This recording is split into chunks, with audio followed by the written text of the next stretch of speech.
Coach Drew Stroede is a former football player for the University of Wisconsin-Oshkosh, where he graduated with a degree in kinesiology with an emphasis in strength and conditioning. Before Weber, Coach Drew started his strength and conditioning career as an intern for the University of South Carolina, as well as the University of Wisconsin. Most recently, Coach Drew was the head performance coach and coordinator at a private gym near Milwaukee, Wisconsin. Drew is currently a graduate assistant at Weber International University. He is the head strength and conditioning coach for both women's basketball and track and field jumpers and sprinters. Coach Drew also assists with baseball, football, and men's basketball at Weber.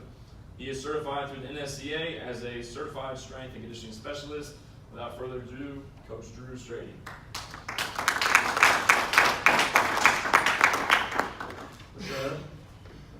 So as Coach Eric said, my name is Drew Stroede. I'm a graduate assistant here. Today I'm going to be talking to you guys, really giving a call for aerobic conditioning. One of the big things I've seen in the field is coaches are eager to try to make someone stronger, try to make someone more explosive, and they neglect that second part of our job, the conditioning part of our job. So let's get into it. The first thing is just talking a little bit about who am I. Kind of further reiterating what Coach Ayers has already said. I come from the University of Wisconsin-Oshkosh. Graduated with a degree in exercise science, or kinesiology actually, and then emphasis in strength and conditioning. This was one of my first exposures to real strength conditioning, being under Coach Steve Brown from the University of Wisconsin-Oshkosh. Shout out to Mark back there. He's also from the same college as me. Coach Steve Brown is an incredible man working all the sports there. He does it by himself. It's a solo gig, and he just kills it. My first ever experience, and I learned a ton from him.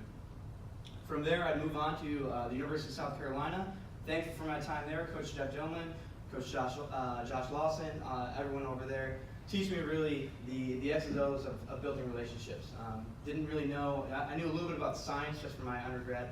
Didn't know anything about really relating to players, trying to become not friends, but a real coach to them, a mentor to them. And then from there, would move on, being from Wisconsin, kind of a dream situation going to the University of Wisconsin, working with hockey, basketball, golf, and cheerleaders. One of the biggest blessings of my life by far, got to work with people like Eric Helland, worked a longtime strength coach for the Bulls, and Jim Snyder, the hockey coach there is a brilliant man, and I'll get into that in a second here. Currently, as Eric said, I'm a graduate assistant here. I work with basketball, and I work with track and field, the jumpers and sprinters. Also have had the opportunity to work with men's basketball. Lately, I've been a big football guy. It's just been an awesome experience here so far, and I can't say thank you enough to Coach Ayers and everyone on staff here. So my inspiration, as I talked about, Jim Snyder. This whole presentation really comes from what he's taught me. One of the most brilliant men I've ever met. One time we were in his office and we were talking about all the different things we can do, talking about 1 by 20 method, I think, like something like that. And he looked at me and said, Drew, anyone can make someone strong. You can use pretty much any method you want. You can use APRE, you can use 5x5, you can use 5-3-1. There's a million ways to make someone strong. But what really makes a strength coach great is if they can keep their athletes on the field and they can keep them on the court or the ice as far as conditioning wise. Can they keep playing? Can they repeat their efforts? Another huge influence, Jim Snyder actually worked under Cal Dietz. A lot of what I'm presenting today come from Cal Dietz and Matt Van Dyke, and as well as Jim. Those people are brilliant. They're much smarter than me.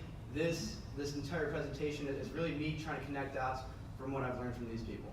The last one is Joel Jamieson. His website, 8 Weeks Out. Joel Jamieson works with kind of a who's who of MMA athletes. A sport really, based all around conditioning. What can you do for whatever 5 rounds? So, in order to understand my call for conditioning, you have to understand the science a little bit. An easy analogy for the energy systems is thinking about a fire. I stole this from Dr. Andy Galpin. The easiest way to think about the phosphagen system is a match. It's quick to light, it'll burn bright, but it'll burn out quick. From there, you have the glycolytic system, much like a newspaper. It'll last a little bit longer than match, but at the end of the day, it'll burn out relatively quickly as well. Lastly, you have the oxidative system. That's the wood of the fire. That's what's really going to make it last. You know, the fire is not going to keep going. It's not going to keep burning bright unless you have that wood in there. So the phosphorus system. Traditionally, people think of football players, a 20-second burst. It's the shortest system. This is the shortest one out of all of them. So your body at any given time can really only hold about 80 to 100 grams of ATP at once. And this is pretty limited because you're only going to use about 50%, and at least within exercise.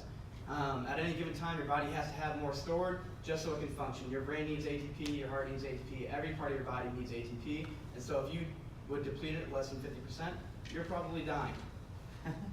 So it's pretty limited in its development. You really only have 40 to 50 grams to use at any given time.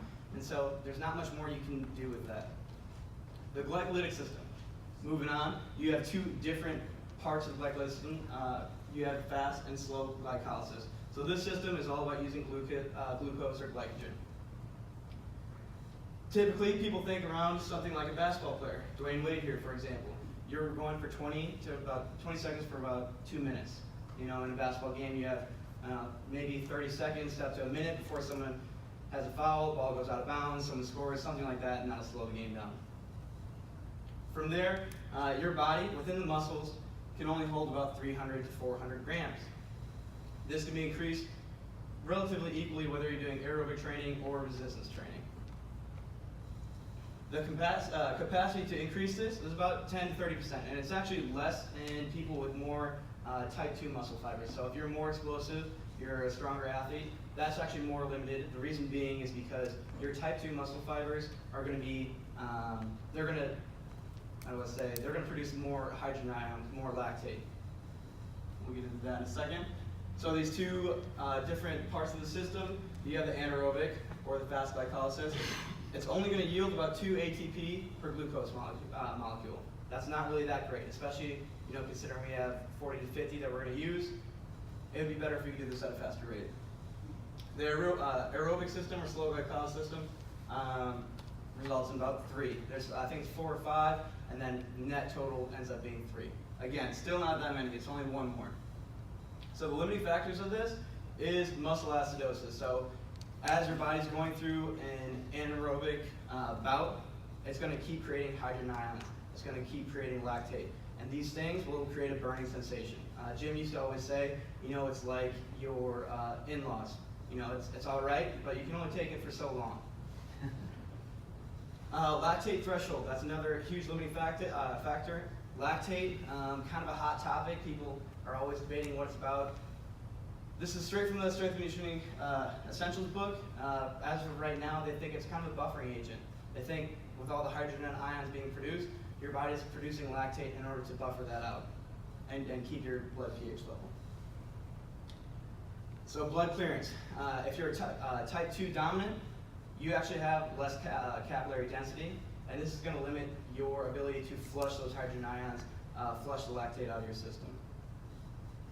And then you have a limited energy yield. So again, you only have 2 or 3 ATP per glucose molecule. So oxidative system, stick with me here. We're almost done with this. It's always on. At any given point, it's about 70% of your ATP, and about 30% of that's going to be coming from fat. Now, if it's available, you'll always use carbs. If your body has carbs to use, it will use carbs for this system. And then oxygen must be sufficient, which should be. Unless your athletes are holding their breath, you should be able to use this system. And then the high capacity for energy transfer. So at any given point, if you're doing a 10-yard sprint, you're going to be using around 13% of ATP from this oxidative system. This is huge to know because, well, we go to 20 yards and all of a sudden we're using 28%. Think about a 40-yard dash, how much more that's going to increase from there. And now if you factor in, in an average sport, the cutting and stopping, how much energy expenditure you're using to do that, you're probably going to be using even more. And that's because it's efficient. Your body, with glucose or with fat, with glucose per glucose molecule, you get about 38 ATP. And from any given source of fat, you're going to get around 450 ATP. So you can see this is pretty efficient. It's going to be constantly replenishing that system that I talked about earlier. The limitations are really just fuel and oxygen. So if your athletes are eating and your athletes are breathing, they should be all right. This system can develop and it can get massively efficient.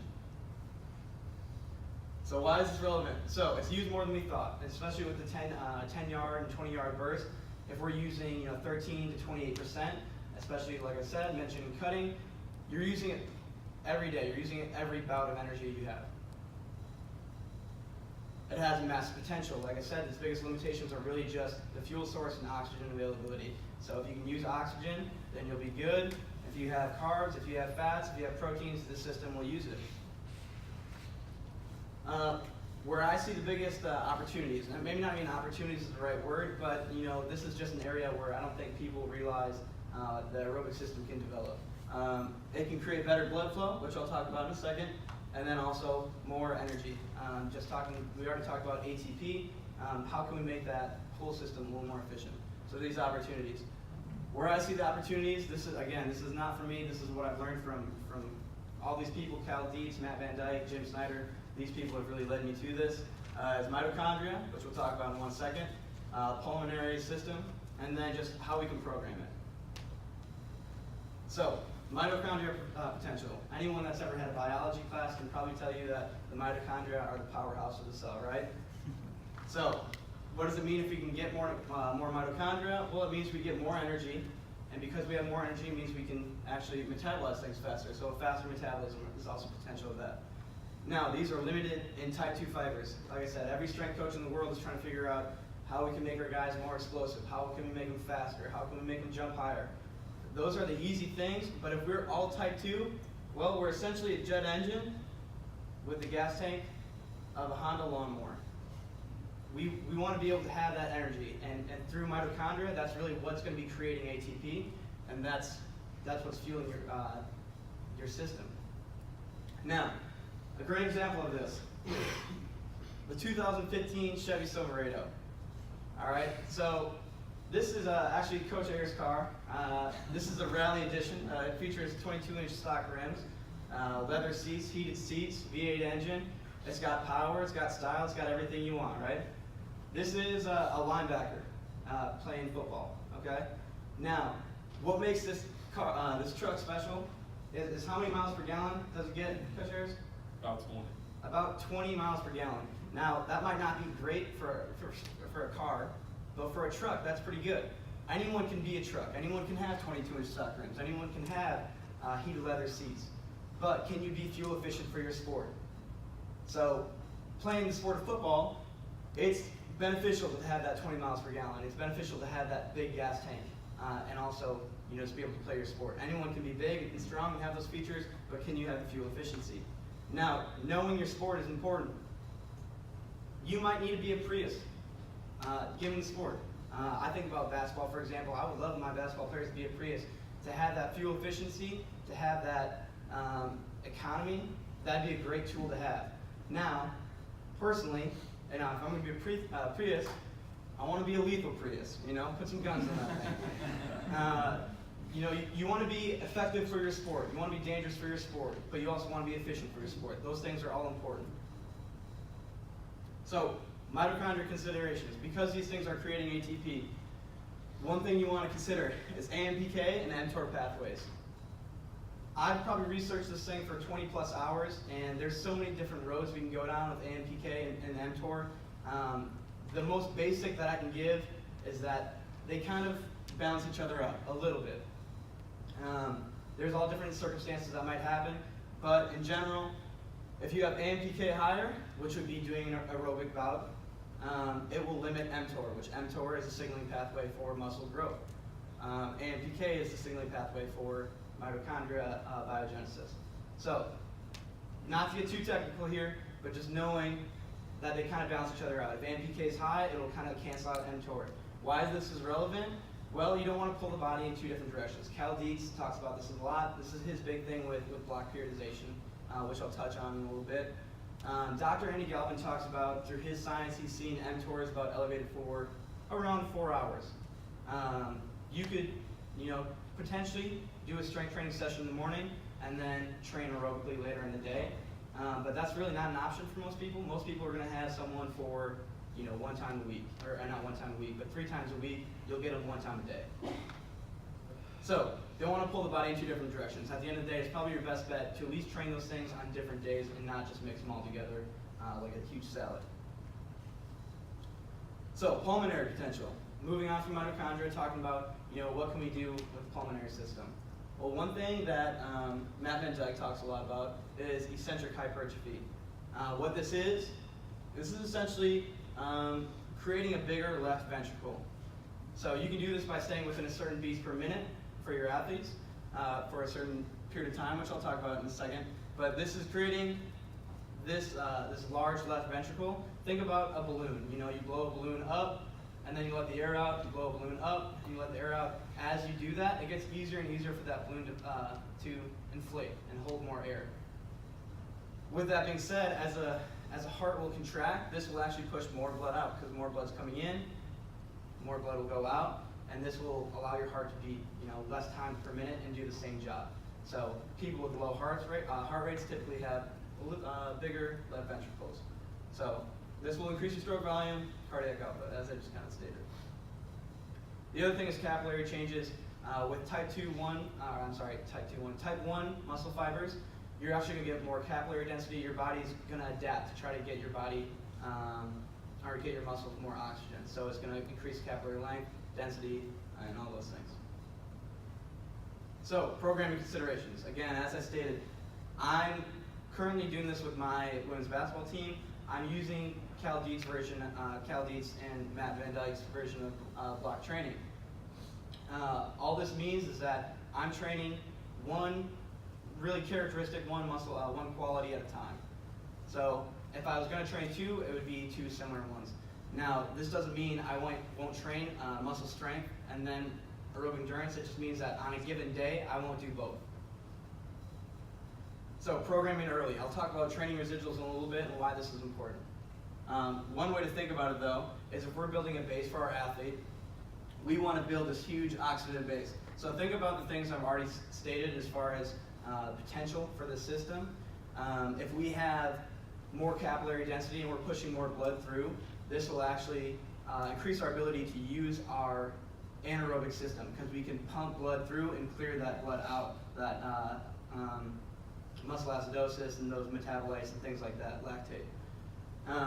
A great way to think about this is thinking about these being a funnel. If you'd flip them upside down, you'd fill them with water. Stay with me here. And then we'd cut off just the top here. Just the top, right under ATP there. You would actually have more potential to hold more water and then also pour more water out. If you can create more ATP, you can regenerate the system faster and you can expend more energy faster. If you have a better ability to clear blood and things like that, then you'll be more efficient with that and you'll be able to expend more energy that way. So if I was going to do this using the block periodization scheme here, they use undulation. So if you look at it on Monday, they're using moderate intensity, moderate volume, and then on Wednesday they're using high intensity, low volume, and then on the last day of the week they're doing low intensity and high volume.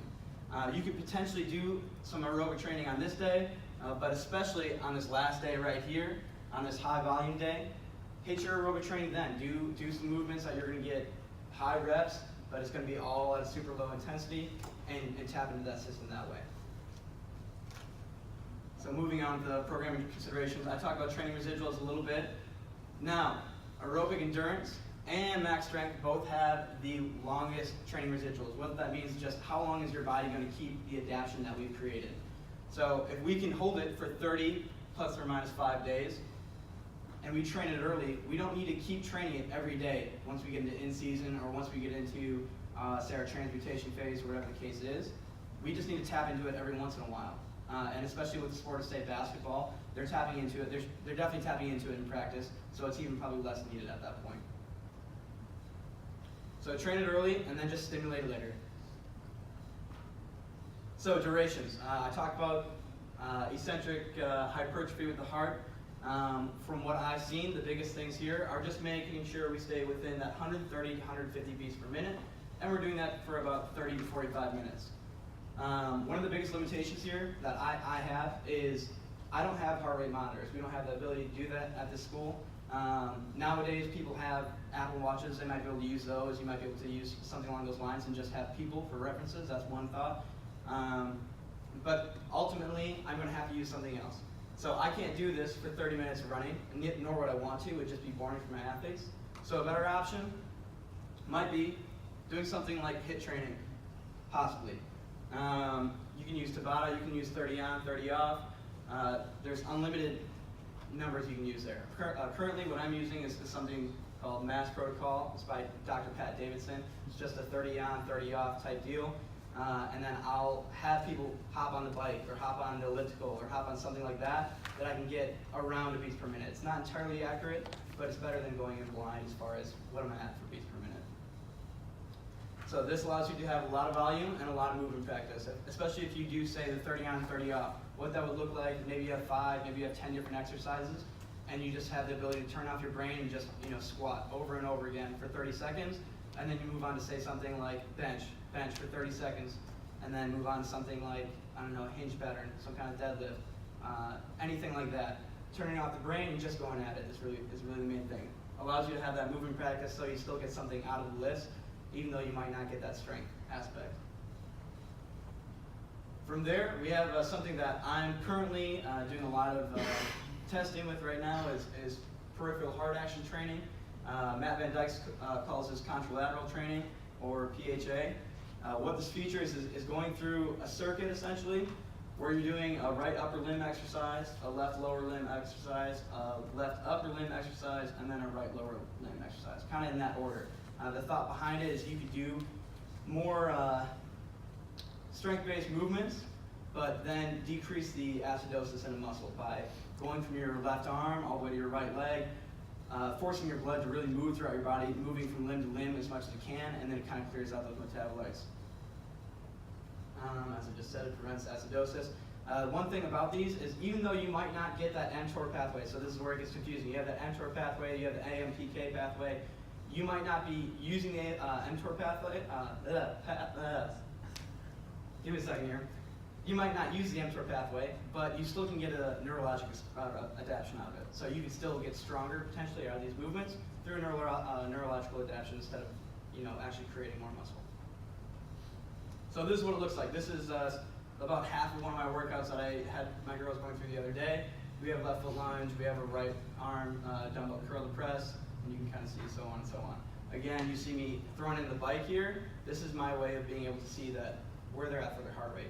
Keeps it up, and I can also just see if they put their hands on the metal that they're between 130 and 150. Again, it's not the most reliable, but I have nothing else. So, I want to monitor something rather than nothing. The last thing, so in season, I like to use tempo training.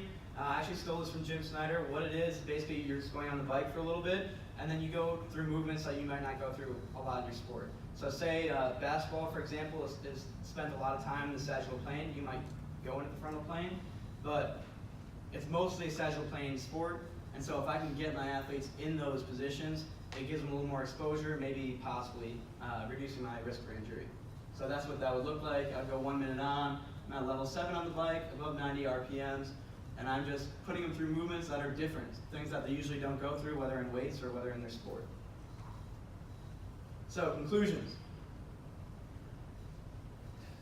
Aerobic or die. Here's where I say, I'm not saying that we should only be doing aerobic training with our athletes. I'm just saying I think this is something that's neglected often. I think it needs to be trained. It needs to be trained early. If you're neglecting this base system, I think you're at a huge disadvantage. It makes everything else more efficient. It's going to make your glycolytic system more efficient. It's going to make your ATP phosphagen system more efficient. So it makes sense to train it early and then just stimulate it later on and keep those adaptions. Understanding the sport. I talked about the truck or the Prius. Being efficient for your sport. Your sport's going to have different demands, and so I don't need you to be a Prius and go play linebacker. I need you to be a Chevy Silverado, and go play linebacker and just be fuel efficient for that position. And the last thing is just periodization. One of the big things I've taken away from Cal Dietz and Matt Van Dyke is just how are you going to put it together that you can create the best base for your athletes as possible? That first phase doesn't need to be specific. It just needs to build that base so that the rest of it can be specific toward what they need. And then lastly, I just want to do thank yous. Thank you for Weber. Thank you guys for coming out. Thank you to Jim Snyder, who introduced me to really all of this and kind of opened my eyes. Thanks for all of these people. I want to give my references here. Cal Dietz and Matt Van Dyke, super brilliant. If you don't go to VanDykeStrength.com, that's a great resource. You'll find all kinds of things. You'll probably find a lot of things that I talked about today and then even more. Dr. Andy Galpin, 5-minute physiology really helps you out. And he has YouTube videos that make it easy for you to understand. If you understand the physiology, that's going to help you a lot with the programming aspect of things. And then just Cal Dietz, I don't even have it up there, but Triphasic Training. Had taken a lot of stuff from them. They've helped me make me who I am, I guess, as far as a coach. If you need me, those are the ways to get a hold of me. If you're gonna use my phone, definitely text me. I've been getting like random phone calls from North Dakota and stuff like that lately. So definitely text me. Let me know who you are. That's my best advice there. Cool. Thank you.